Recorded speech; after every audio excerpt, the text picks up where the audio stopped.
तसंच परिवर्तन विषय आहे आणि राजकारणात काहीतरी परिवर्तन आज जाणवलं कळलं तर ते आवश्यकच परिवर्तन आवश्यकच आहे फक्त ते सकारात्मक असावं ना काळानुसार परिवर्तन काळ बदलेल कसं किंवा सगळ्या बदलणारच आहे परिवर्तन आवश्यक आहे पण परिवर्तन सकारात्मक असंच व्हावं तरच उपयोग म्हणजे काय तर विकास होईल तरच विकास होईल म्हणजे बदल करायला हरकत नाही तो बदल स्वीकारायचा आणि तो बदल स्वीकारताना विकास कसा होईल याकडे लक्ष द्यायचं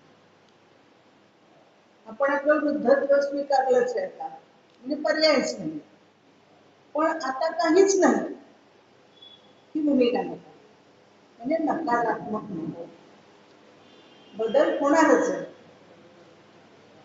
ते आपण गृहीत धरलेले आहेत ते स्वीकारले आहेत पण आपला विकास थांबता कामा नये म्हणजे आपण जर ते परिवर्तन स्वीकारलं नाही तर कदाचित बुद्धी गंजेल चाललो नाही तर पाय थांबतील असे वेगवेगळ्या गोष्टी घडत जाणार आणि त्यामुळे परिवर्तन सकारात्मक आणि विकासाच्या दृष्टीनं कसं करता येईल हे आपण बघतो बघा जरा म्हणजे वैद्य जे असतात ते आपल्याला पंचामृत टॉनिक म्हणून घ्यायला सांगतात पंचामृत टॉनिक म्हणून घ्यायला सांगतात वेगवेगळे गुणधर्म आहेत वेगवेगळे गुणधर्म आहेत आणि ते सगळे एकत्र आले की आपल्या शरीरामध्ये बदल होतो म्हणजे सकारात्मक बदल होतो शक्ती जाणवते काही काही विकार कमी झालेले आहेत असं जाणवतं परिवर्तन हे जाणवतं ते 5 असतात पंचामृत असं आपण ते म्हणतो आणि त्यामुळे परिवर्तन पंच ह्या पंच शब्दाला पण खूप महत्व आहेच पंचप्राण वगैरे वगैरे ना म्हणजे पंचमहाभूत सगळं पंच त्याच्यात हे परिवर्तन जे आहे ते 5 प्रकारांनी आपल्याकडे होणं अपेक्षित आहे आणि काल एक व्हिडिओ पाहिला होता एका महाराजांचा जे साधू आहेत मला वाटतं त्यांचा एक व्हिडिओ पाहिला त्यांना एका साधकाने प्रश्न विचारला की लोणचं आता सध्या हिंदीत आहे म्हणजे ते पण त्यांनी त्याचं उत्तर खूप छान दिलं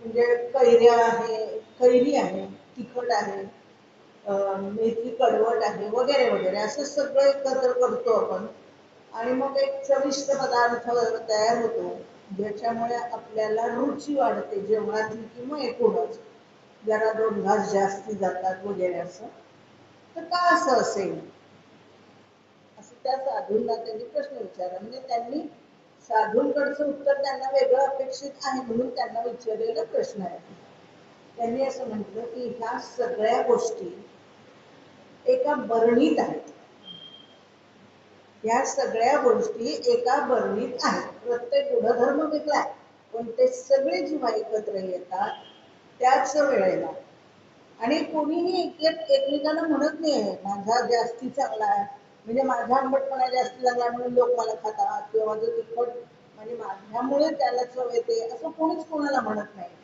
सगळे जण एकमेकांचा चव स्वीकारतात असं त्या साधू महाराजांनी उत्तर दिलं की शेवटी आपण एकत्र येणं हे आवश्यक आहे म्हणजे वेगवेगळ्या गुणांचे लोक असणारच आहेत पण ह्या सगळ्यांनी एकत्र यायचं आणि परस्परांना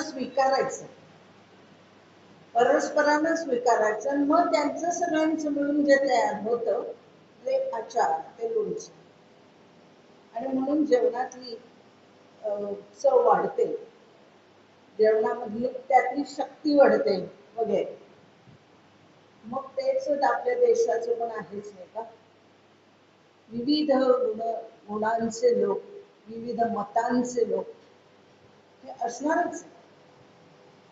म्हणजे व्यक्ती तितक्या प्रकृती असं आपण म्हणतो, किंवा पिंडे पिंडे मते भिन्न असंही म्हणतो. पण एका म्हणजे आपण एका ठिकाणी राहायचं आहे, आपण एकत्र राहायचं आहे, असं ज्या वेळेला आपल्या मनामध्ये दृढ होतं त्यावेळेला संघटन वाढतं. त्यावेळेला संघटन वाढतं. आणि आपला गुणधर्म मात्र विसरायचा नाहीये, आपला गुण विसरायचा नाही. तो विसरला की गडबड होते. तो गुणच जर आपण विसरून गेलो तर गडबड होते. तर परिवर्तन म्हणून मी मगाशी असं म्हटलं की सकारात्मक कसं, ती गोष्ट आपल्याला सगळ्यांना माहितीये. सिंहाची,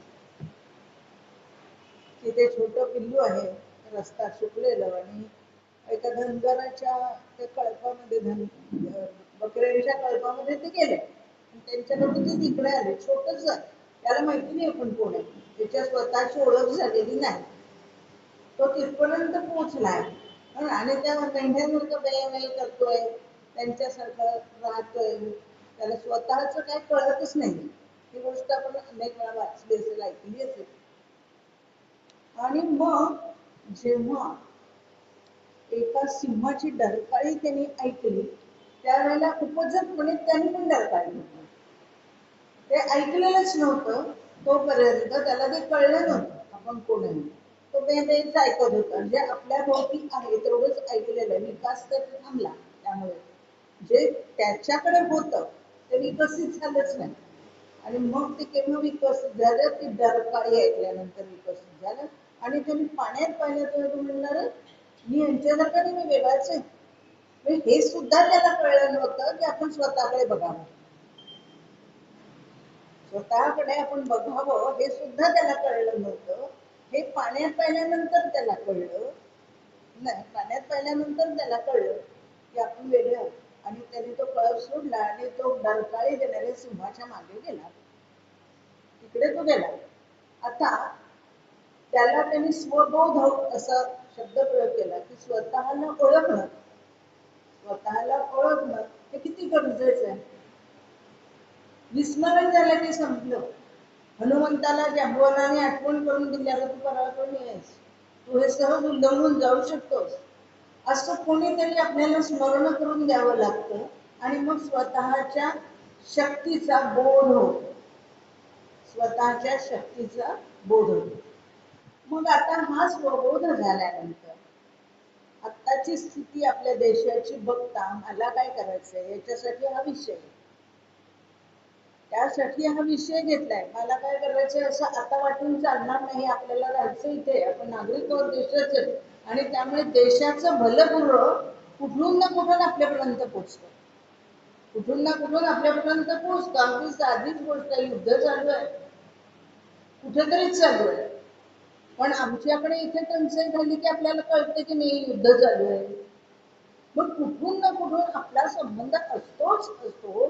मला तर, मी काही युद्धात नाही, मी काही अमेरिकेने मी इराकची लढायचं नाही, मी कशातच नाही. आम्ही स्वतंत्र भारतात आहोत, पण त्याचे पडसाद आपल्यापर्यंत आले ना. म्हणजे हे तर युद्ध सोडा, परंतु कुठेही घटना घडली, काहीही विपरीत घडलं तर त्याचे पडसाद नक्की आपल्यापर्यंत पोचतात. या ना त्या कारणाने, या त्या निमित्ताने, पण आपल्याला ते जाणवतात. आणि म्हणून स्वतःला ओळखणं, स्वतः मी काय आहे हे समजून घेणं, आणि मला त्याच्यासाठी काय करायचंय, मी काय करू शकते याचा अभ्यास करणं हे आवश्यक. मग त्याच्यासाठी माझ्यात काही बदल करणं हे पण आवश्यक आहे. त्यासाठी मी स्वतःमध्ये काही बदल करणं आवश्यक आहे, हो ना. आणि असे अनेक बदल करता येतील, आपण काहीच बदल लक्षात घेणार. म्हणजे असं म्हणतो की आपला कुठल्या कुठल्या गोष्टीशी संबंध होतो, प्रामुख्याने आपल्या घराशी, म्हणजे आपल्या नातेवाईकांशी, म्हणजे आपल्या कुटुंबाशी, हो ना. आपल्या कुटुंबाशी पहिला संबंध आपला येतो.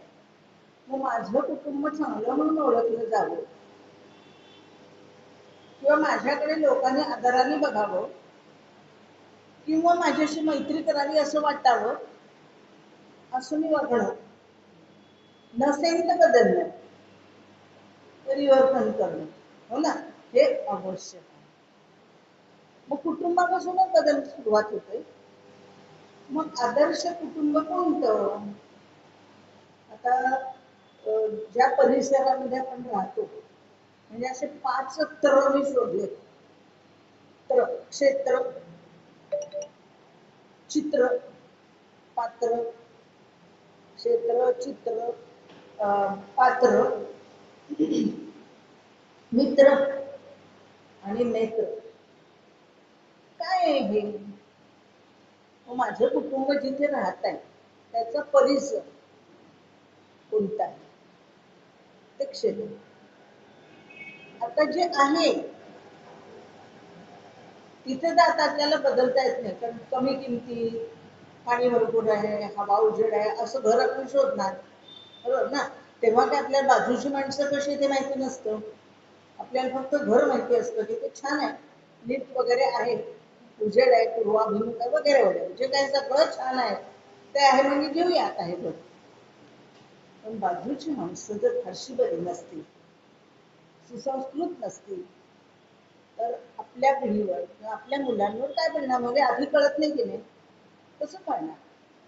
माहितीच ना, आपण वरवरचं पाहून घर घेतलेलं असतं, मग हळूहळू आपल्यालाच वाटतं की हे बदलण्याची गरज मला. मग मैत्री वाढवणं, त्या मुलांना काही चांगल्या गोष्टी शिकवणं वगैरे गोष्टी जर आपण केल्या, कारण त्याचा परिणाम आपल्या मुलांवर होणार आहे. जर ती असंस्कृत मुलं असतील, म्हणकुदळ असतील, किंवा शिवीगाळ करणारे असतील, किंवा चांगली वागणारी नसतील, समजा समजा सर्वसाधारण माणसं चांगलीच असतात, कमी वाईट माणसंच कमी असतात, तर ते आपल्याला ते क्षेत्र आपल्या प्रयत्नातून बदलावं लागतं, सकारात्मक करावं लागतं. म्हणजे त्यांचीही मुलं चांगली वाढतील, माझीही मुलं चांगली वाढतील, मला आनंद मिळेल, तिला आनंद, सगळेच आनंदी होतील, हो ना. सगळेच आनंदी होतील, सुसंस्कृत असतील, संस्कारी असतील, तर तिथे आनंद असतोच असतो. तर ते क्षेत्र आहे. आपण घरामध्ये कोणती चित्र लावतो, म्हणजे फोटो. आता माणसांचे फोटो नव्हे, पण जे काही फोटो लावतात आपल्या कुटुंबातले फोटो नाही म्हणत मी, पण बाहेरचे, तर कोणते लावलंय? चित्रनायकाचे आहे, आयडॉल समजणाऱ्या कोणत्या तरी बॉक्सरचे आहे. हल्ली अशी मुलांना आवड असते, असायला नाही, असू नये असं नाही, पण त्याचे मनावर परिणाम होतात. त्याचा मनावर परिणाम होत असतो. रात्रंदिवस आपण जे बघतो त्याचा मनावर परिणाम होतो की नाही. म्हणून आपल्याला चांगलं चांगलं पाहावंसं वाटतं. कृष्ण समोर असला की बरं वाटतं, राम समोर असला की बरं वाटतं, म्हणजे देवाच्या. तर आता देवाचे फोटो लावायचे नाही, खिळाच ठोकायचा नाही, मुळात घरात खिळाच ठोकायचा नाहीये. असो, पण चित्र ज्यामुळे आपल्याला आनंद मिळेल आणि जे फोटो पाहिल्यानंतर त्यांचं चरित्र आठवेल, त्यांचं कर्तृत्व जाणवेल, हे वाचावंसं वाटेल, असे फोटो असावे, अशी चित्र घरामध्ये असावी. मग काही जण निसर्ग चित्र पण ठेवतात, हो ना. आणि काही चित्र अमूर्त म्हणजे न समजणारी असतात, हो ना, ऍबस्ट्रॅक्ट असं आपण त्याला म्हणतो. जी चित्र काय कळतच नाही, ते काय लावलंय, त्रिकोण गोल, ते एकत्र काहीतरी झालंय, माणसासारखं वाटतंय पण माणूस नाहीये, असं काहीतरी वेगवेगळं रंगाने असं ते अमूर्त चित्र तिथे असतं. म्हणजे समजतच नाही, ज्याचा मनावर कुठलाच परिणाम होत नाही, तर तरी चित्र कशाला लावावं. तर चित्र उत्तम असावं आपल्या घरामध्ये. त्यानंतर पात्र, स्वयंपाकाची भांडी, ती आता बदलणारच आहे, बदलतात. आता काचेची भांडी आहे, निर्लेप भांडी आहे, हो ना. ती निर्लेप भांडी असली ना तरी मन निर्लेप असून चालत नाही स्वयंपाक करताना, कारण आपल्या मनाचे सगळे भाव त्या अन्नामध्ये उतरत असतातच की नाही, हे आपल्याला माहिती आहे. म्हणजे जरी निर्लेप तवा आता घासायला सोपा आहे, चिकटत नाही ना काय, सोपं आहे, म्हणून वापरायला हरकत अजिबात नाही. पण त्यावेळची आपली वृत्ती मात्र निर्लेप असू नये, प्रेमळ असावी, संस्कार त्यामध्ये माझी माणसं जेवणार आहेत त्यांना याच्यातून शक्ती मिळाली पाहिजे आणि म्हणून मी ते प्रेमाने आनंदाने करणार आहे. भांड कोणतं याच्यापेक्षा सुद्धा त्याच्यामध्ये माझं प्रेम होत नाही, त्याच्यामध्ये मी माझं प्रेम ओतणार आहे. ते खूप वर्षापूर्वी चिकन सूप म्हणून एक पुस्तक होती बघा, त्याच्यामधली एक गोष्ट होती की माझी आई पदार्थ खूप सुंदर कर, माझी आजी पदार्थ खूप सुंदर करायची, म्हणजे सगळं ती करायची. आणि मग ते कोणाड्यातल्या भिंती तिने काय ठेवलेलं असायचं कोणाच्या, त्यातली एक चिमुटती त्या पदार्थात घालायची आणि तो पदार्थ उत्तम व्हायचा. तर मला खूप कुतूहल होतं की काय असेल त्याच्यामध्ये, असं त्या मुलीने लिहिलंय की आजीने याच्यात काय ठेवलं असेल. आणि ती कोणाला हात लावू द्यायची नाही, ते माझं आहे, त्या बरणीला कोणी हात लावायचं नाही. आता हे आपल्या घरी आजीच्याकडून आपण खूप ऐकलेलं आहे की ते मी ठेवलंय त्याला कोणी हात लावायचं नाही.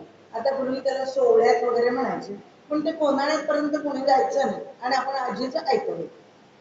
आता झालं असं की आजी आता खूपच म्हातारी झाली आणि मग आता हिच्याकडे स्वयंपाकाला हिनी करायचं. मग ती म्हणली आजी आता तरी सांग कसा चांगला होतो स्वयंपाक, काय आहे त्या बरणीत बघ म्हणाली उघडून.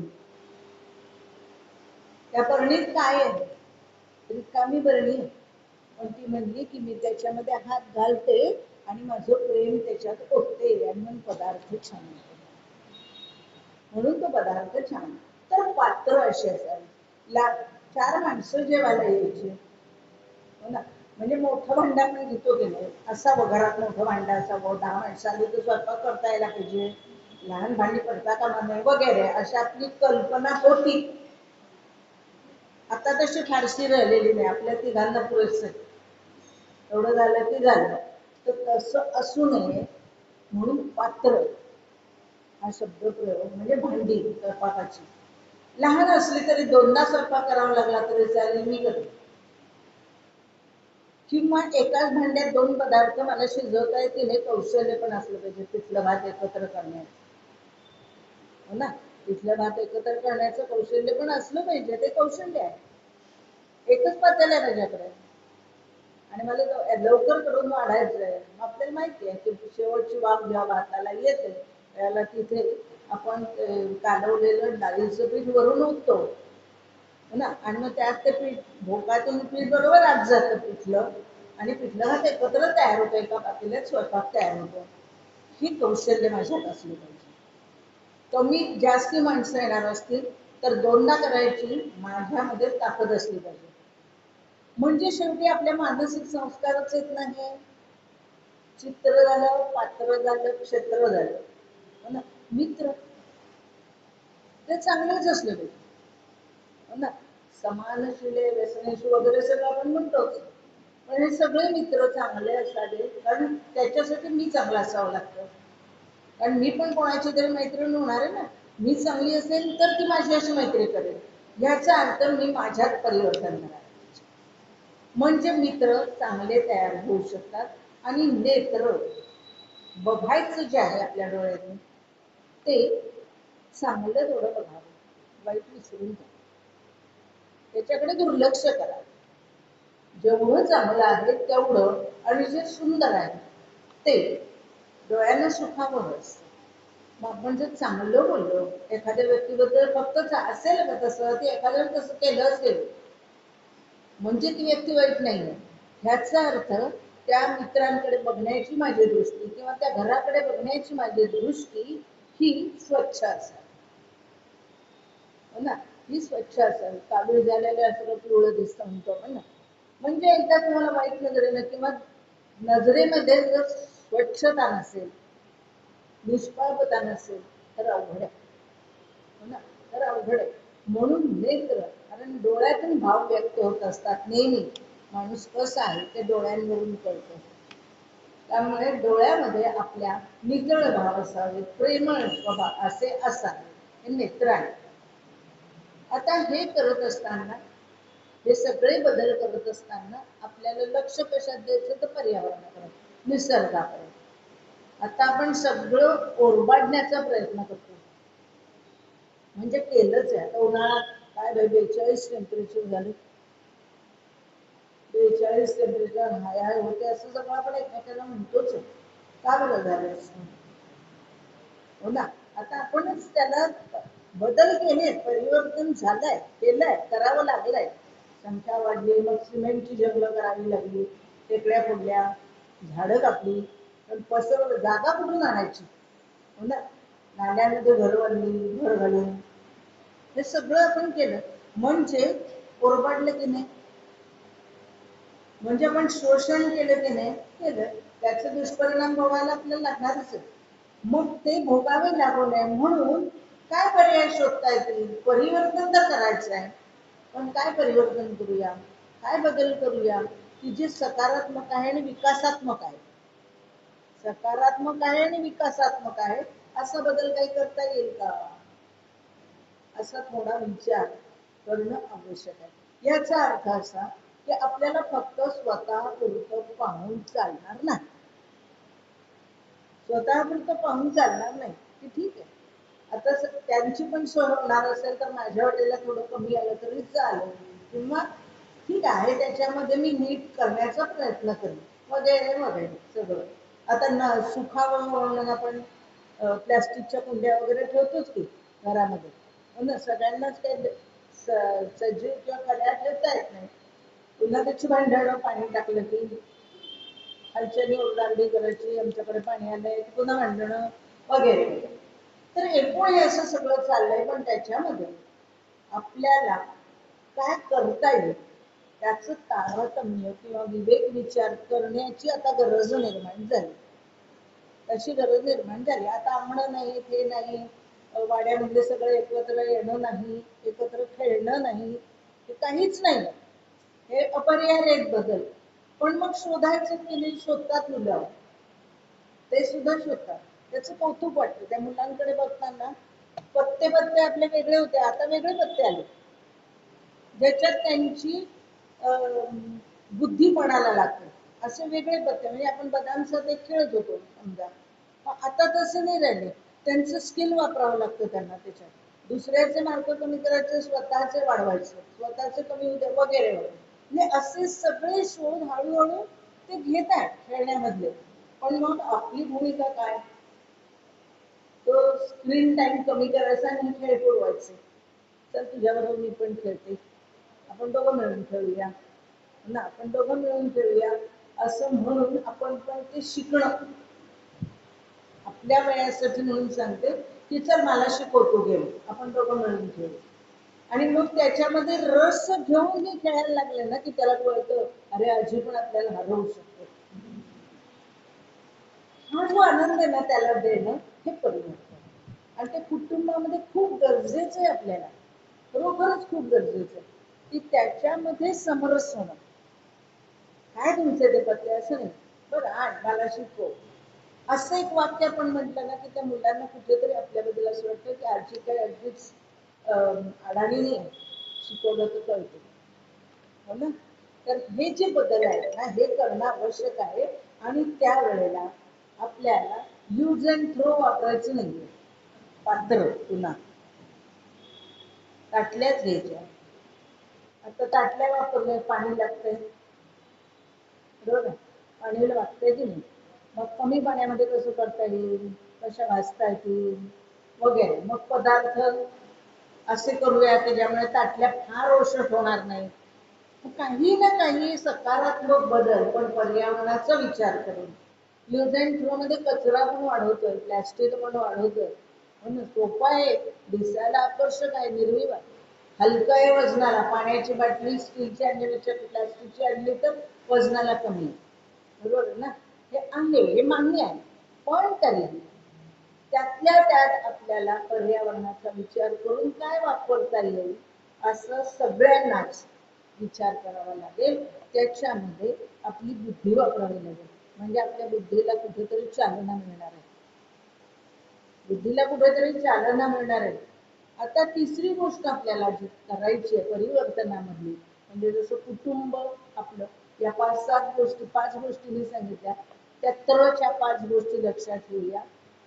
म्हणजे आपलं कुटुंब आनंदी कसं राहील, आपल्या कुटुंबाकडे बाकीचे लोक आकर्षित कसे होतील, आणि त्यामुळे सगळीचकडे एकूण सख्य भाव वाढेल याचा विचार करूया. आपली स्वतःची काही कर्तव्य आहे, हो ना, काही गोष्टी आपल्या हव्यात, आम्हाला हे मिळालंच पाहिजे, हा हक्क झाला, हो ना, आमच्या हक्काचं आम्हाला मिळालंच पाहिजे, हा आमचा अधिकारच आहे, हे आपल्याला खूप लहानपणापासून लवकर समजतं. तो आमचा हक्कच आहे, ते आम्ही करायचंच आहे, पण आमची काय कर्तव्य आहेत की नाही, आपली काही कर्तव्य आहेत ना.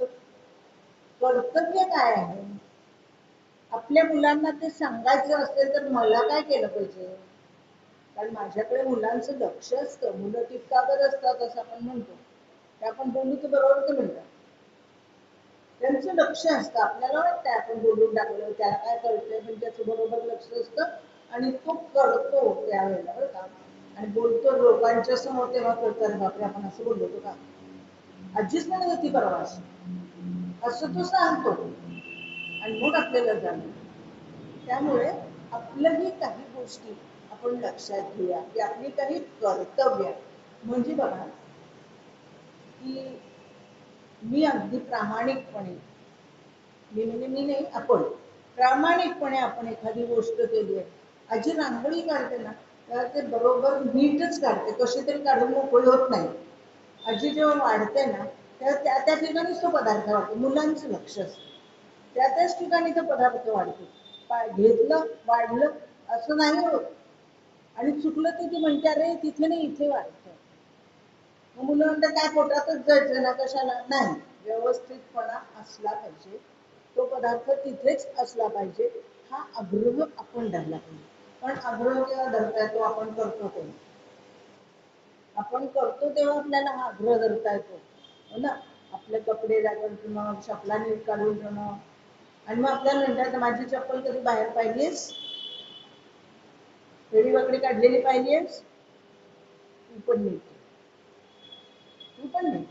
तर ही जी छोट्या छोट्या गोष्टी येतो आपण करत असतो, पण मुलांचं आपल्याकडे लक्ष जावं म्हणून नाही आपण ते लक्षपूर्वक सांगितलं पाहिजे, आपल्याला काय करायचं बघते त्यांचे आईवडील, आता आपली जबाबदारी नाही असं कुठे होतं, त्यामुळे आपलं कर्तव्य, म्हणून हा विद्याम विषय घेतलाय, म्हणजे माझ्या मैत्रिणीला म्हटलं की अगं आपल्याच वयाचे सगळे, त्यांना हे सगळं माहितीये, ते छान वागत पण असतील, पण तरीही आता काही वेळेला अशी मनामध्ये विचार येतात आपलं काय राहिलं, बघतील त्यांचं ते, आपला दिवस आजचा घालवायचा, असं कशाला घालवायचं, नीट घालवूया ना, कशाला असं घालवायचं, आनंदात घालवू, इथे येण्यातला आनंद मिळतोच आहे की नाही, वेगवेगळं ऐकायला मिळतं, चार गोष्टी ऐकायला मिळतात, सगळ्यांच्या भेटी होतात, हो ना, हे होतच आहे ना, मग आपण आग्रहपूर्वक येतोच आहे की नाही, हे सातत्य असणं आवश्यक, आपल्या वागण्यात हे सातत्य आवश्यक आहे, रोज मी तिथे जाणार, कुठलीही गोष्ट चांगली करायची असेल तर आपल्याला त्याच्यामध्ये सतत म्हणजे सातत्य असणं आवश्यक आहे, वेळेचं बंधन आपल्याला पाळावंच लागतं, 5 ते 6 तिथे आहेत, त्यामुळे तिथे तेवढ्या वेळात पोहोचलंच पाहिजे, पण हळूहळू आपल्या शरीराला मनाला ती सवय होते, घड्याळाकडे नकळत लक्ष जातं, अगं 5 वाजले तिकडे जायची वेळ होती, आणि आता आपल्याला तिकडे गेलंच पाहिजे, हो ना, कारण काहीतरी ऐकायला मिळेल, वेगळं ऐकायला मिळतं, जे आपल्याला माहित असतं तेच पण वेगळ्या शब्दात ऐकायला मिळतं, तर हे जे आहे ना त्याच्यामध्ये कुठल्याही कामामध्ये आपलं मन हे गुंतलं पाहिजे, आपलं मन गुंतलं पाहिजे, म्हणजे आपलं बुद्धी पण आणि मन पण, काय ऐकलं हे लक्षात ठेवणं, ते केव्हा लक्षात राहील, जेव्हा मी मनानं इथे गुंतेन, इथल्या एखाद्या व्याख्यानामध्ये विषयामध्ये, त्या वेळेलाच मन आणि बुद्धी या दोन्हीचा उपयोग करून मी इथलं छान आनंद एक तासाचा घेते, आणि तो आनंद घरी जाऊन वाटते, हा आनंद घरी जाऊन वाटणं, आपल्या मैत्रिणींमध्ये वाटणं, विरंगुळा केंद्रामध्ये गेल्यानंतर सांगणं, जसं मी आता म्हटलं की तो व्हिडिओ पाहिला आणि छान वाटलं, त्या यांनी साधकाने प्रश्न विचारला आणि गुरुजींनी उत्तर दिलं, तुमच्या आमच्यासाठीच ते उत्तर आहे, एकत्र राहणं, एकत्र राहणं हे सगळ्यात महत्वाचं, हा देश माझा आहे, या देशामधला मी नागरिक आहे, आणि मी सुजाण नागरिक आहे. हे सुजाण असणं किती महत्वाचं असतं की नाही? सुजाण असणं किती महत्वाचं असतं की विवेक आणि विचार या दोन्ही गोष्टी करून मतदान करणं किंवा जे काही आहेत कर्तव्य पार पाडणं. जसं आपण म्हणतो की सिग्नल तोडायचा नसतो, हे नुसतं म्हणतोय. परवा एक आजोबा म्हणाले त्या बाई आहेत ना, संस्कार वर्ग घेतात बरं का, लक्ष कसं बघा तुमच्या आमच्या घरचे. ते मला म्हणे ते संस्कार वर्ग घेतात बरं का, पण बघा आता काय गंमत, तुम्हाला 2 मिनिटं बघा, आता ते सिग्नल तोडून जातील त्या. मग संस्कार त्या मुलांवर कसा व्हावा? आता ते म्हणजे आजोबांचं पण निरीक्षण बघा. मी म्हटलं काही असेल, हो का म्हणाले ताई, उद्या पुन्हा येऊन पाहू. असं त्या आजोबांनी मला म्हटलं की म्हणजे आपण काय करतो याच्याकडे लोकांचं पण लक्ष असतं. माझ्याकडे कोण पाहत असं नाही, आपल्याकडे लक्ष असतं. आणि मुलं खरंच म्हणजे एक सांगते की ते नारदांची गोष्ट होती ना, ते आपल्याला माहिती आहे. तेल न सांडता कैलास वैकुंठातून कैलासात तेल नेऊन देतो. नारदांना सांगितलं विष्णू, त्यांना वाटत होतं ना मी फार म्हणजे मीच एकमेव विष्णू भक्त आहे. आणि भक्ता आपला भक्त अहंकारी झालेला देवाला चालतच नाही. तो बरोबर त्याचा अहंकार दूर करण्याचा प्रयत्न करतो. म्हणून नारदाने सांगितलं विष्णू, आता एक काम कर म्हणाले, ही तेलाची वाटी एक थेंबही न सांडता शंकराला नेऊन देतो, म्हणजे वैकुंठातून कैलासापर्यंत. कथाच आहे ही पण. आणि मग देऊन आले. नारद आले आणि म्हणाले की तुम्ही सांगितलेलं काम केलं. विष्णूने विचारलं की हो का, तेल येतं तू कैलासावर जायपर्यंत माझं नाव किती वेळा घेतलंस? आणि ते तर म्हणले राहून गेलं, माझं सगळं लक्ष तेलातच होतं, एकही थेंब सांडू नये म्हणून. त्यामुळे एकदाही घेतलं नाही, अशी मी गोष्ट सांगितली. आणि महिना जर झाला असेल गोष्ट सांगून झाली मुलांना. आणि एक दिवस माझी नात म्हणाली, आजी तू दिलेली दुधाची नैवेद्याची वाटी मी आजोबांना नेऊन दिली, एकही थेंब सांडला नाही. पण मी म्हंटल की नाही, देवाचा नैवेद्य आहे, तो नीट गेला पाहिजे, म्हणून देवाची पण आठवण केली. बघा म्हणजे ती कथा तिने कशी वापरली महिनाभराने, मला ती कौतुक वाटलं. म्हणजे मनापासून तिने ते ऐकलं होतं आणि उपयोजन केलं. किती नैवेद्याची वाटी नेऊन दिली आजोबांना. आणि नारदासारखं पण तरी मी देवाची आठवण करून दिली, हे पुढचं वाक्य. तर असं त्याचं ऍप्लिकेशन होत असतं. वेगवेगळ्या गोष्टी आपण सांगत राहावं, चांगल्या गोष्टी. आणि म्हणून माझं स्वधर्म काय आहे, माझं आत्ताचं कर्तव्य काय आहे, मला त्या मुलांना घडवायचं. काय हल्लीची मुलं असं म्हणून नाही चालणार. परिस्थितीनुसार ती घडतायत, परिस्थिती बदलते, आपल्या वेळची वेगळी ती. पण तरीही माझी मुलं चांगलीच झाली पाहिजे, माझी नातवंड उत्तमच असली पाहिजे, त्यांच्याकडून देशाच्या अहिताचं एकही कृती घडणार नाही याचा मला विश्वास पाहिजे. तो वाईट काही वेगळं करणारच नाही, तो प्रामाणिकपणेच करेल त्याचं काम. एकाही पैसे अफरातफर करणार नाही, कारण मी त्याला चांगल्याच गोष्टी शिकवल्या. म्हणजे माझा आधी स्वतःवर विश्वास, मी त्याला ते शिकवणं, त्याच्याकडे लक्ष असणं. आणि म्हणून मी मग असं म्हटलं, मन आणि बुद्धी हे दोन्ही त्याच्यामध्ये जर गुंतलेलं असेल तरच हे संस्कार घडतात, तरच हे संस्कार घडतात आणि तरच परिवर्तन होतं. फक्त वयातला बदल होऊन चालत नाही, तेच पांढरे झाले, परिवर्तन झाले, पण अनुभव आहेत का? अनुभवानी आहे का? शहाणपण आलेलं अनुभवानी पण यावं लागतं ना. केव्हा काय बोलायचं, केव्हा काय नाही बोलायचं, कोणासमोर बोलायचं, बाळा ही वेळ नव्हे असं सांगता आलं पाहिजे, कारण आपल्या अनुभवाने हे ठरलेलं असतं. त्यामुळे आपलं कर्तव्य काय, तर स्वधर्म पालन.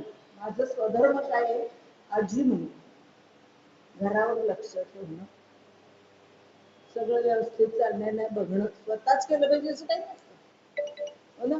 आपण नुसतं विचारलं का रे उशीर झाला, म्हणजे ते मुलाला वाटतं की आईचं लक्ष. आता मुलं मोठी झालेली असतात, पण तरीही आईचं लक्ष आहे, या वयात सुद्धा आई सगळ्या घरावर लक्ष देऊन आहे, याचा कुठेतरी आनंद असतो. सकारात्मक घर असेल, आपण सकारात्मक बदल केले असतील तर त्या घरामध्ये सकारात्मकच ऊर्जा आणि बदल असतात, हे लक्षात ठेवा. आता आपलं जीवन स्व आधारित असावं. आपलं जीवन स्व आधारित असावं म्हणजे काय? स्व आधारित म्हणजे काय? आता बघा, स्व म्हणजे स्वतः, पण आपल्याला स्पेस बीस ही भानगड नाही आहे बरं का. मला माझं व्यक्तिमत्व आहे, मला माझं स्वातंत्र्य आहे, हे काय आपल्या डोक्यात येत नाही. म्हणजे असूच नाही, कोणाच्याच असू नये, पण ते आता आहे, बदलतो, पण तो आपण तो स्वीकारला, हो ना. पण आपला आता स्व काय असला पाहिजे, तर जसं त्र पाहिले ना तसे भ, मग जसे 5 त्र पाहिले तसे हे 6 भ आहेत. हे 6 भ आहेत. म्हणजे काय? भाषा, भूषा, भाषा, भूषा, भजन, भोजन, भवन आणि भ्रमण, असे 6 हे भ. आता ह्या 6 भचा विचार काय आहे? म्हणजे माझा स्वतःचा आधारित, हे सगळं माझं आहे, माझी भाषा, माझी भाषा. इतर भाषा आल्याच पाहिजे, मुलांना इतर भाषा आल्याच पाहिजेत, पण घरी त्यांनी आपल्या भाषेतच बोललं पाहिजे, हा आग्रह आपण धरला पाहिजे. घरी त्यांनी आपल्या भाषेतच बोललं पाहिजे. आजी म्हणजे शुक्रवारी कुठे गेला होता असं विचारलं तर कळत नाही, फ्रायडेला कुठे गेला होता मिळाला का असं? मग हा आग्रह माझा असला पाहिजे. स्वहित त्याच्यामध्ये आहे, त्यामध्ये स्वहित, स्वतःची भाषा. बाहेर तुम्ही कोणत्याही भाषेत बोला, हो ना. बाहेर गेल्यानंतर तुम्हाला आवश्यकच आहे, ऑफिसमध्ये काय तुम्ही मराठीत बोलून कदाचित चालणार नाही, माहिती नाही. प्रत्येकाच्याच ऑफिसमध्ये इंग्रजीच पाहिजे का इतर भाषा पाहिजे असेल, तेही मान्य आहे, कारण त्यांचं क्षेत्र बदललंय. पण त्या क्षेत्रात तिथून आल्यानंतर आपल्या घराच्या क्षेत्रामध्ये आल्यावर त्यांनी आपलीच भाषा बोलली, आणि मी त्याच्याशी मराठीतच बोललं पाहिजे. मी कशाला इंग्रजीत बोलायचं? मला येतं हे सगळ्यांना दाखवायला. माझ्या आजीला पण इंग्रजी येतं, त्याच्यापेक्षा माझी आजी माझ्याशी मराठीतच बोलते, हे वाक्य ऐकायला मला जास्त आवडेल. आणि सगळ्यांची आपण स्वभाषा, त्याचा अभिमान आपल्याला असला पाहिजे. नुसती मराठी भाषा अभिजात भाषा व्हायला पाहिजे, मराठी राष्ट्र हा ग्रहधरून नाही, त्याचं उपयोजन पण आवश्यक आहे ना, त्याचा उपयोगही आवश्यक आहे. माझ्या घरात मी मराठीतच बोललं पाहिजे, म्हणजे माझ्या भाषेतच. गुजराती असेल तर गुजराती बोलेल, पण स्वभाषेतच मी बोललं पाहिजे, माझ्या भाषेतच मी बोललं पाहिजे. त्यानंतर माझा पोशाख, आता किती वर्ष झाली हो ब्रिटिश जाऊन, तरी काळा कोट नाही जाईना, तो लागतोच. काय आता शब्द बदलतो, फॉर्मल, फॉर्मल कपडे, म्हणजे ह्याच्यात जायचं IT क्षेत्रामध्ये, तर आता म्हणजे ते पॅन्ट ते हे नाही असं असलंच पाहिजे. ठीक आहे, तेही आम्ही मान्य करू, हो ना. कारण आम्ही ठरवलंय की आता हे परिवर्तन आम्ही ऍक्सेप्ट केलंय. पोशाख तिथल्या पुरताच असला पाहिजे, पण घरी आल्यानंतर आपलाच पोशाख वापरला पाहिजे, आपल्या पोशाखातच घरात वावरलं पाहिजे. हा आग्रह काय चूक आहे? हा आग्रह काय चूक आहे? मग घरात ते शॉर्ट पॅन्ट कशाला हव्या? इतक्या उन्हाळ्यामध्ये ते जीन्सचे कपडे कशाला हवे? जाड जाड, हो ना. तर मग आपल्या हवामानानुसार बदल व्हायला पाहिजे की नाही? हे अंधानुकरण आहे की नाही इतरांचं कुठले तरी कपडे वापरणं. तर घरी आल्यानंतर तरी किमान कम्फर्टेबल, सगळ्यांना आनंद देईल असे कपडे असावे, असे कपडे असावे. आता काल तुम्ही पुन्हा वाचलं असेल, सारखं चांगलं चांगलं काय काय येत असतं. ते सोहळ्यावर आले बघा परवा, सोहळं, हो ना, धूत वस्त्र असावं वगैरे. आणि मग त्याच्या पुढे त्यांनी असं म्हटलंय की ते कद वगैरे जे पूर्वी वापरत होते तर त्याला म्हणजे जंतुनाशक म्हणजे काय त्याच्यावरती जीवजंतू बसत नाही असं ते सिल्क असं ते सोडलं आणि म्हणून ते वापरलं तर चालत असेल.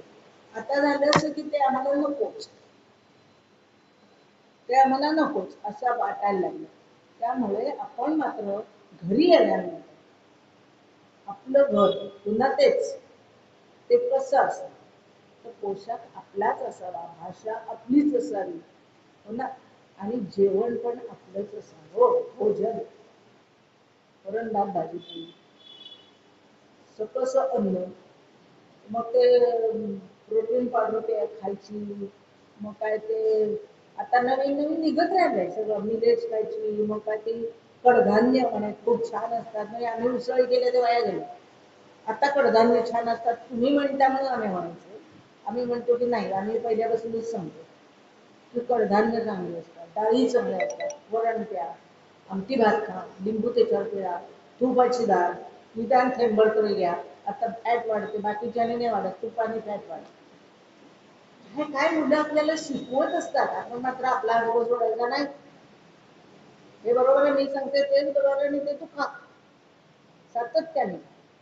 भोजन हे आपलंच असलं पाहिजे, आपल्या हवामानामध्ये पचेल, आपल्या हवामानामध्ये आपल्या शरीराला असंच ते तयार केलेलं असतं, असंच ते बनवलेलं असतं.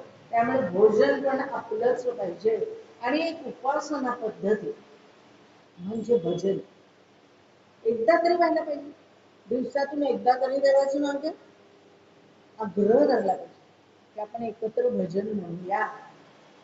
जसं आपण आता म्हणतो ना की संध्याकाळी रामकृष्ण म्हणाला एकत्र बसूया, नाही कोणी आलं तर आपणच म्हणायचं मोठ्याने, त्याची स्पंदन नक्की निर्माण होतात. नक्की म्हणजे आता एखादा शास्त्रज्ञ सांगेल तर पटेल एखाद्याला, तुम्ही आम्ही सांगितलं नाही पटेल, पण आम्ही म्हणतो सामूहिक जे पठण असतं त्याची ऊर्जा जास्ती असते सामूहिक पठणाची. म्हणून मग गीता इथे येऊन म्हटली की त्याची शक्ती जास्ती वाटते. घरी आपण रोज अध्याय म्हणतच असतो, एक अध्याय आपण सगळं म्हणतो, पण एकादशीला सगळ्यांनी एकत्र येऊन इथे मोठ्यांनी गीता म्हणणं त्याची ऊर्जा वेगळी आणि ते पटलंय आणि आहेच, आपण हे पहिल्यापासूनच करतो, पण आता हे पटायला लागले हळूहळू. आणि म्हणून भारताकडे लोक आश्चर्य बघतात बरं का, की आपण सोडलं नाही म्हणून. आपण का नका क्रेडिट घ्यायला, आम्ही चालू ठेवलं म्हणाला काय अडचण काहीच नाही, आणि खरंच आपण चालू ठेवलं. कित्येक वर्ष झाली आपण एकादशीला एकत्र बसून गीता म्हणतो है ना. तर मग हे आम्ही करतो म्हणून होत आहे असं म्हणायला काही अडचण नाही, कारण आम्ही सामूहिक करतो, मी करते म्हणून नाही, आम्ही. त्यामुळे हे भजन पण झालं पाहिजे, हे भजन झालं. आता आपल्या इथे बोलायला हरकत नाही, एक माणूस नमाज पडतो तेव्हा भीतीने वाटत, बरोबर, ते त्यांनी त्याच्या पद्धतीने करावं. पण रस्त्यावर येऊन जेव्हा अनेक लोक येऊन नमाज पडायला लागतात तेव्हा भीती वाटते की नाही, का बरं भीती वाटते, कारण ती सामूहिक कृती असते. मग ही सामूहिक कृती आमच्या देशात आम्ही करायला कोणती अडचण आहे का. मग आम्ही गीता मोठ्याने म्हणायला काहीच अडचण नाही, म्हटलीच पाहिजे, आम्ही रामकृष्ण मोठ्याने म्हटली पाहिजे, हे करायला काय अडचण, हे करायला काय अडचण आहे, काहीच अडचण नाही, आणि ते केलं पाहिजे. हे जे सांघिक कृती आहे, उपासना पद्धती ही, हे भजन हे आपण केलं पाहिजे. आणि हा तर नक्कीच आनंद आहे, टाळ्या वाजवल्या भजन म्हटलं की एक उत्साह होईल, मरगळ झटकली जाते होतं ना. असं रामाचं भजन म्हटलं, कोणत्याही देवाचं भजन म्हणा, भजन म्हटलं की छान वाटतं, गोंधवलेलं गेलं किती छान वाटतं, का बरं, सामूहिक कृती असते, एकत्र येऊन केलेली कृती असते. मग ते सगळीचकडे व्हावं ना, मग आमच्या घरात व्हावं. 15 माणसं नाही येणार घरात, 4 माणसं आहेत ना, निदान नवरा बायको आहेत, दोघांनी एकत्र मोठ्याने म्हणावं, तू तुझं म्हणणे माझं म्हणणे आपण दोघं म्हणू, हे करता येईल. आणि हे आग्रहपूर्वक आता करण्याची गरज आहे. आणि त्यामुळे भोजन झालं पाहिजे, भोजन भ्रमण करायचं, भ्रमण फिरायचं. हल्ली तर काय म्हणजे काय म्हणायचं त्याला, लॉंग वीकेंड, शुक्रवार शनिवार रविवार 3 दिवस. मग चला सगळं माथेरानला चला, महाबळेश्वरला चला, खोपोलीला चला, चालले सगळे बाहेर ट्रिपला. भ्रमण. पण त्यात फक्त स्वतःचा आनंद आणि हे असू नये. आपल्याला भ्रमण करायचंय म्हणजे आजूबाजूला काय आहे याचा अभ्यास करायचा, याचा अभ्यास करायचा. आणि तिथले लोक कसे राहत आहेत, त्यांच्या काय अडचणी असतील, कसं इथे राहत असतील, यांना इतक्या अडचणींना तोंड देऊन ते छोट्या देवळापर्यंत पोचायचंय, कसं जात असतील, याचा थोडासा आपण विचार केला तर त्यांच्याबद्दल कुठेतरी आपल्या मनामध्ये असेल की नाही, यांनाही सुविधा निर्माण झाली पाहिजे, यांच्यासाठी काहीतरी केलं पाहिजे, रस्ता हा नीट झाला पाहिजे. हे केव्हा लक्षात येईल, जेव्हा आमचं लक्ष असेल तेव्हा. आम्ही केव्हा तरी एकदा नाही. पण भ्रमण म्हणजे फक्त स्वतःच्या आनंदासाठी सहल नव्हे, फक्त जागेत बदल नव्हे, त्याच्यातून मला काहीतरी शिकायला मिळणं, त्यातून माझ्या मनामध्ये काहीतरी स्पंदन निर्माण होणं हे आवश्यक आहे. हनुमंत गेला होता की नाही लंकेत, लंकेत गेला, त्या ब्रह्मास्त्राने स्वतःला ब्रह्मपाशामध्ये बांधून घेतलं आणि रस्त्याने त्याची धिंड, धिंड शब्द आहे, धिंड काढली. त्यावेळेला हनुमंतांनी आजूबाजूला बघत होता, रस्त्यांचं निरीक्षण करत होता की रामाचं सैन्य येईल म्हणजे आमचं सैन्य येईल, त्यावेळेला कुठल्या रस्त्याने गेलं तर जवळ आहे, कुठल्या रस्त्याने गेलं तर सोयीचं आहे, या रस्त्याने किती लोक जाऊ शकतात, त्या रस्त्याने किती लोक जाऊ शकतात, हे निरीक्षण तो करत होता. जेव्हा त्याला बांधून नेत होते त्यावेळेला तो हे निरीक्षण करत.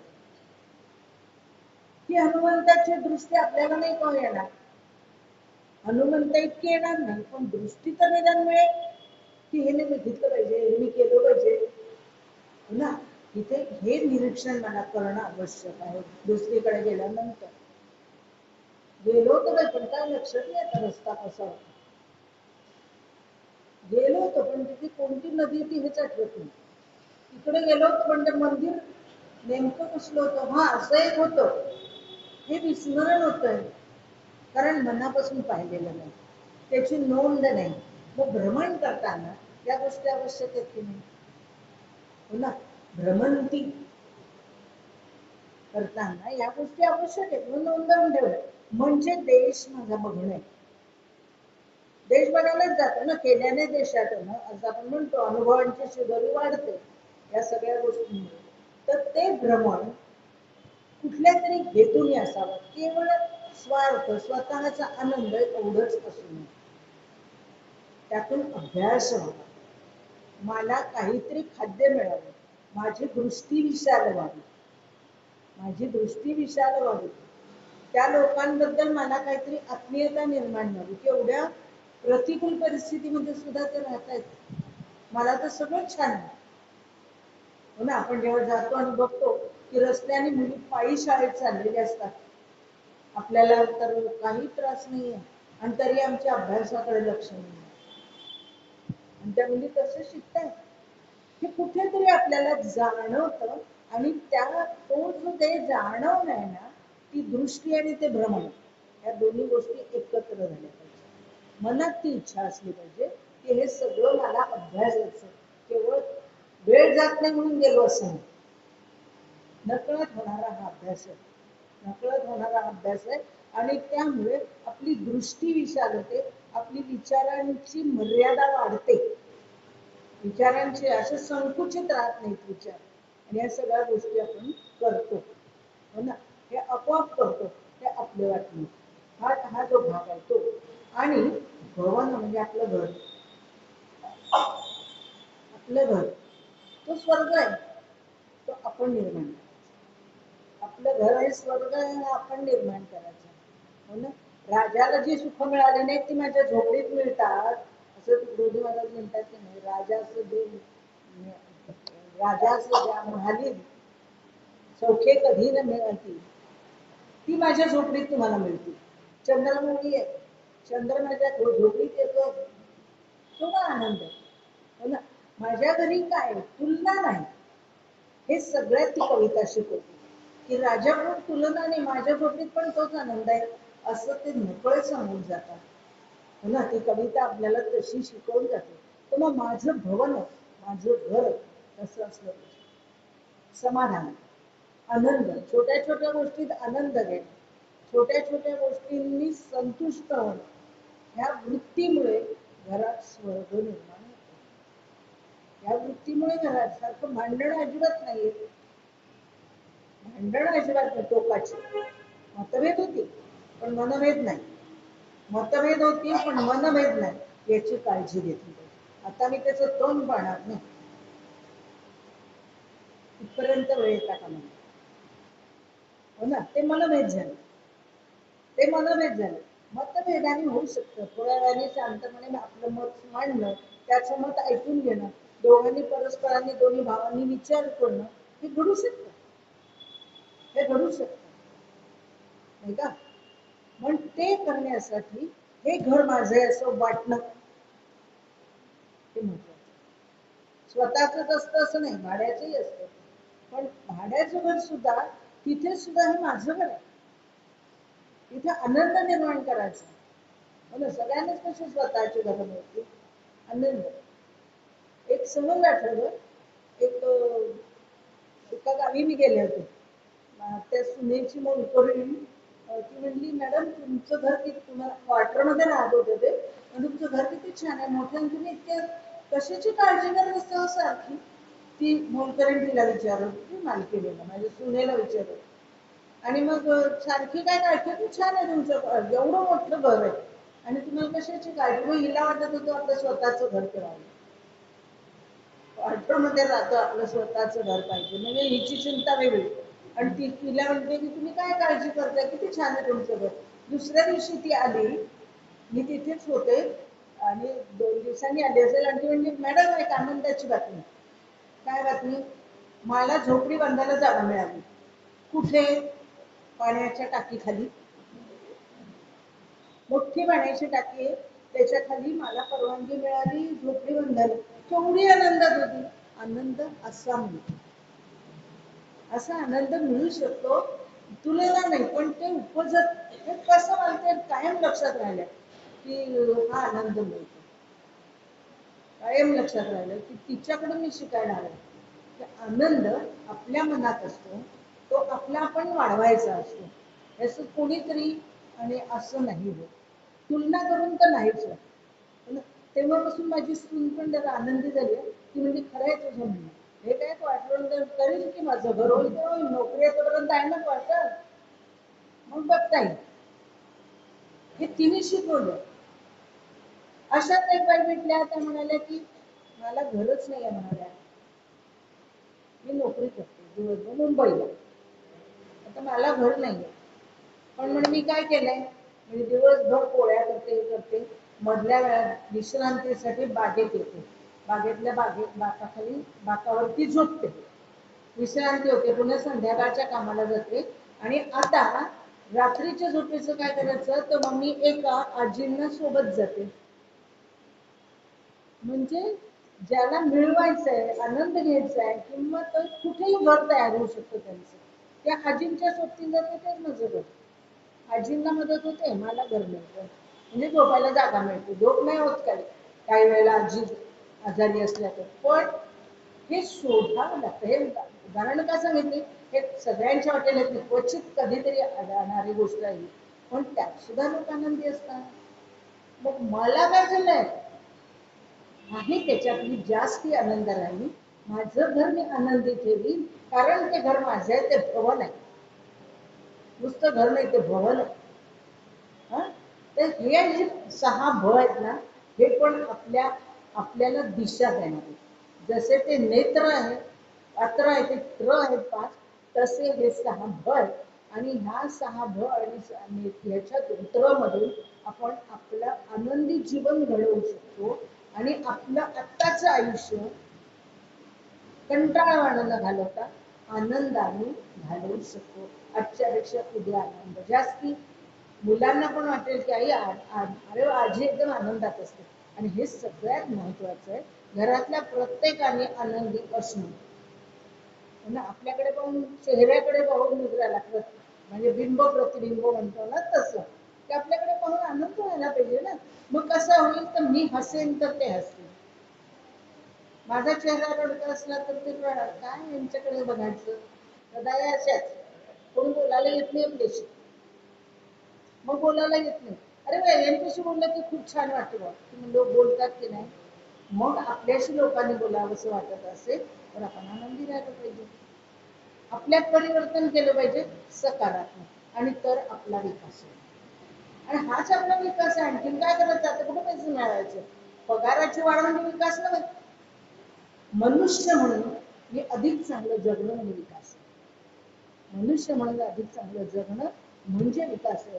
आणि अशी सगळी माणसं एकत्रित राहणं म्हणजे आंबा तिखट लोणचं मीठ सगळं एकत्र राहणं एका बरणीत म्हणजे चविष्ट असणं. ते आपल्याला करायचं, ते चविष्टपणा आपण निर्माण करायचं. आणि त्यासाठी आज हा विषय घेतला होता, पंचपरिवर्तन. 5 गोष्टींमधलं परिवर्तन आपण पाहिलं. आणि ते एक महत्वाची गोष्ट राहिली की सकारात्मक आणि विकासाच्या दृष्टीने जाणारं परिवर्तन. मग ते आपल्या घरापासून सुरुवात केली. आपलं कुटुंब कल्याणकारी असलं पाहिजे, पर्यावरणाचा आपण विचार केला पाहिजे, आपली कर्तव्य आपण प्रामाणिकपणे केली पाहिजे, आपल्या स्वभाषा वगैरे हे सगळं आपलं आधारित असलं पाहिजे. आणि सगळ्यात महत्वाचं म्हणजे 2 हातांनी कमवायचं आणि 1000 हातांनी वाटायचं. 2 हातांनी कमवायचं आणि 1000 हातांनी वाटायचं. सगळं फक्त धनच वाटायचं असं नाही, आनंद वाटायचा, दृष्टी देता येते, विकसित होता येतं, सगळं 1000 वाटांनी ते वाटता येतं. हे सगळ्यात शेवटचं महत्वाचं वाक्य. 2 हातांनी कमवायचं म्हणजे मी एकटीने कमवायचं, पण मी अनेकांना ते वाटून टाकायचं, म्हणजे सगळे आनंदी होतील. विरंगुळा केंद्रात जायची वेळ नाही, गीता मंडळातही आनंद, हास्य संघात न जाताही हसायला येते. असं वातावरण निर्माण होणं म्हणजे परिवर्तन. अशी 5 परिवर्तन लक्षात ठेवूया. थोडा वेगळा विषय होता, म्हणजे तो माहित असलेला होता तरीही माणूस म्हणून आता जे चित्र आपल्या भोवतीचं बदलतंय ते मी कसं बदलणार आहे. संकुचित होत आहे ना, संकुचित होत आहे. मुलं नकोपर्यंत वाढलं, इतकं संकुचित होत, ते घातक आहे. आणि ते घातक असणं आपल्याला घातक आहे. मग शेवटी स्वार्थासाठी का होईना पण आपण करूया, याच्यातून मला आनंद मिळणार आहे, माझं कुटुंब आनंदी राहणार आहे, आणि म्हणून करूया. एवढं जरी झालं ना तरी नक्की परिणाम होईल. आणि ह्या सकारात्मक दृष्टिकोनातून आपण हा विचार समाजामध्ये पोहोचवण्याचा प्रयत्न करूया. धन्यवाद.